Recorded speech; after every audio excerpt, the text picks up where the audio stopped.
Então, só recapitulando o que nós vimos até agora, né? Nós vimos o que é a termoquímica, é a relação que existe entre as reações químicas e as suas variações energéticas. Vimos que essas reações elas podem ser uma reação exotérmica e endotérmica, na qual uma vai absorver calor e a outra vai liberar calor, vai liberar energia. Vimos o conceito de energia, né? A energia é a capacidade de realizar trabalho ou transferir calor, certo? Vimos quais são as suas divisões de energia, a energia cinética, que é a energia do movimento, e a energia potencial, que é a energia de armazenamento. E dentro da energia potencial, eu tenho a energia eletrostática, que é uma energia de atração entre essas partículas, né, entre as cargas dos átomos e as moléculas, porque é muito mais, vamos dizer assim, vantajoso eu analisar a energia eletrostática entre os átomos, porque são partículas pequenas, certo? E agora, né, nós vamos ver essa parte de sistema e vizinhança. São outros dois conceitos que eu preciso compreender para o estudo da termoquímica. Já que a gente fala de reação endotérmica e exotérmica, eu tenho que considerar, vamos dizer assim, dois conceitos básicos: o que é sistema e o que é vizinhança. Sistema é aquilo na qual tu vai estudar.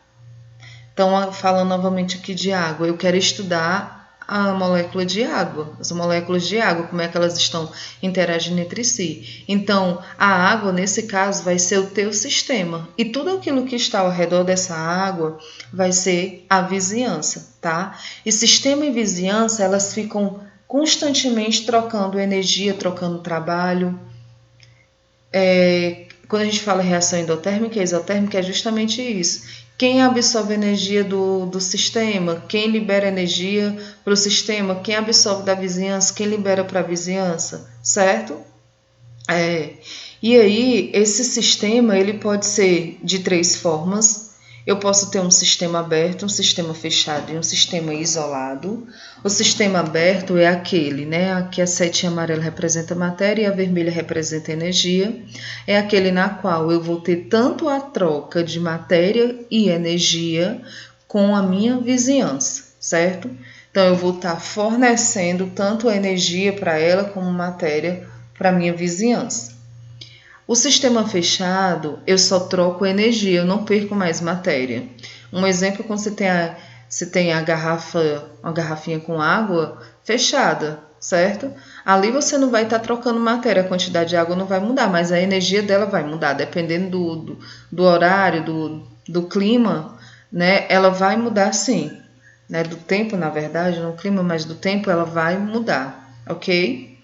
E o sistema isolado é quando você não perde, né, nada, certo? Um exemplo cotidiano da nossa casa, bem clássico, não é um sistema isolado perfeito, mas é um sistema isolado, a garrafa térmica. Garrafa térmica, você nem perde, se ela estiver lá, sem você abrir ela, nem matéria e nem energia, certo? Então, mais uma vez, sistema é aquilo que tu estuda, e tudo o que está ao redor do sistema eu considero como vizinhança. Então, a água num copo. A água é o meu sistema, eu quero estudar água, e tudo que está ao redor, o copo, eu, você, são chamados de vizinhança, certo? E a vizinhança e o sistema estão sempre trocando trabalho, né, ou calor, ok? E aqui trabalho, né, como eu já falei, é a capacidade da pessoa estar realizando, né, uma força, certo? Sobre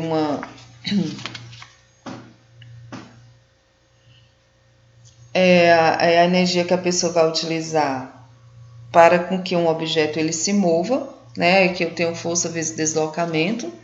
Trabalho é representado pela letra W, né? Que vem do seu inglês. E aqui eu tenho um exemplo clássico, a pessoa fazendo que um objeto, né, se mova, né? Fornecendo energia e ele vai se mover contra uma força, né? Força da gravidade, força de atrito aqui, enfim. Então isso é trabalho, já que a gente fala tanto de trabalho. Então trabalho é a energia utilizada para fazer com que um objeto se mova contra uma determinada força, certo? Então calor aqui vai ser a energia utilizada para provocar o aumento de uma determinada temperatura. Então, essa transferência vai ser sempre do mais quente para o mais frio, né? Um exemplo aqui, uma fogueira, você quer aquecer suas mãos têm uma menor temperatura, está mais frio, e a fogueira, sem dúvida, está mais quente. Então, o calor ele é transferido, ele vai aquecer aqui essa mão, e ele vai ser sempre nessa ordem. Gente, isso aqui cai em alguns vestibulares o conceito de calor, ou então ele fala de calor e você precisa ter noção sobre o que é isso aqui. Calor ele vai ser sempre transferido do mais quente para o mais frio. É uma transferência, certo? E ela vai ser de onde? Do mais quente para o mais frio. Ok? Então, aqui nos processos endotérmicos, já expliquei que endo significa para dentro e exo significa para fora, certo? Então, o processo endotérmico, ele aqui a gente ainda não viu esse conceito de ΔE, mas é a variação da energia, certo? Nas reações, como é que você vai compreender que é um processo endotérmico ou que é um processo exotérmico? Quando a gente fala de equação termoquímica, equação é quando eu tenho só lá a minha reaçãozinha. Por exemplo, se eu não tivesse aqui nessa reação o ΔE, que é a variação da energia, eu teria só uma reação química. Mas a partir do momento que eu forneço a energia, a gente já chama de termoquímica, né? Uma equação termoquímica. E aí, essa variação da energia, ela me informa muita coisa. Ela me informa se essa produção aqui do gás iodeto, ele é um processo endotérmico ou é um processo exotérmico, ou seja, para eu produzir esse gás, se eu vou liberar energia ou se eu vou absorver energia. E isso, gente, no processo químico, ele é muito importante. Nas reações químicas no dia a dia, dentro do laboratório, isso é muito importante, certo? Então, aqui essa reação, ela aconteceu com a absorção de energia.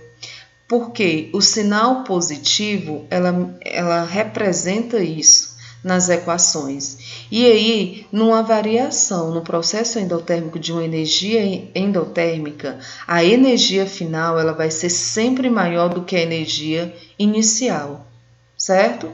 Ou seja, aqui, ó, os reagentes, ele absorveu energia. Então, quando eu formar o meu produto, eu vou ter o meu produto mais, vamos dizer assim, né? Mais a energia. Então, a energia final dele vai ser maior.